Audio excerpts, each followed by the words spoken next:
দেখো অঙ্কটা আছে V implies O H implies O V implies H. তাহলে এটা আমরা ঠিক একইভাবে করব, সিদ্ধান্তকে মিথ্যা ধরে আশ্রয় বচনগুলোকে সত্য। তাহলে ভি এর মান টি, এইচ এর মান F. T implies F A F. এই বর্ণটা আগে অঙ্ক লিখেছি তাই আমি এমনি লিখে দিয়েছি, বারবার যাতে লিখতে না হয়। টি ইমপ্লাইজ এফ, এইচ এর মান এফ পেয়েছি, ভি এর মান টি পেয়েছি।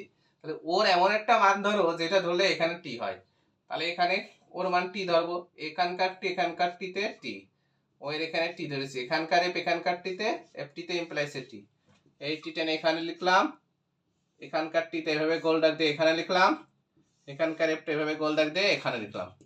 তাহলে সিদ্ধান্ত মিথ্যায় আশ্রয় বচন দুটো কি আসছে? সত্য আসছে। তাহলে কি অবৈধ হচ্ছে? তাই লিখলাম নিম্ন বচনটি অবৈধ, কারণ সিদ্ধান্তকে মিথ্যা ধরে আশ্রয় বচনগুলোকে মিলিতভাবে সত্য প্রমাণ করা সম্ভব হয়েছে। আশা করি সবাই বুঝতে পেরেছে এই অঙ্ক। কালকে এবং আগামী পরশুদিন আরও এই অঙ্ক যেগুলো আছে সব করায় দেবো। করায় দিলে প্রথম চ্যাপ্টার শেষ হয়ে যাবে। আশা করি এই চ্যাপ্টারগুলো যদি কেউ সবাই সুন্দর করে করো এবং আমার ক্লাসগুলো যদি নিয়মিত করে থাকো, অবশ্যই 20 থেকে 30 মার্ক পরীক্ষায় কমন পাবা, পাস মার্ক হয়ে যাবে।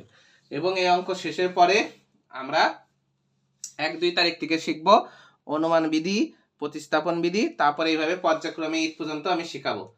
ঈদ পর্যন্ত যদি তোমরা দেখো আমার ক্লাস করে বুঝতে পেরেছো, তোমাদের কোনো স্যারের কাছে পড়ার প্রয়োজন হচ্ছে না। যদি কেউ নিয়মিত ক্লাস করে, প্রত্যেকটা ক্লাস সুন্দর করে দেখে, তাহলে আশা করি কোনো স্যারের কাছে কখনোই পড়তে হবে না।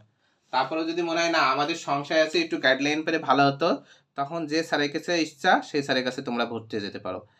তার আগ পর্যন্ত আমি বলবো তোমরা এই ক্লাসগুলো দেখো। আমার ইউটিউব চ্যানেলে দেখো, ফেসবুক গ্রুপ আছে সেখানে দেখো, ফেসবুক পেজ আছে সেখানে আছে, তাছাড়া বিভিন্ন গ্রুপেও আমি এই পোস্টগুলো করছি। আর না পারলে পরে তো আমি আসি, ঈদের পরে এপ্রিল থেকে আমার কাছে আরও শিখো ভালো করে।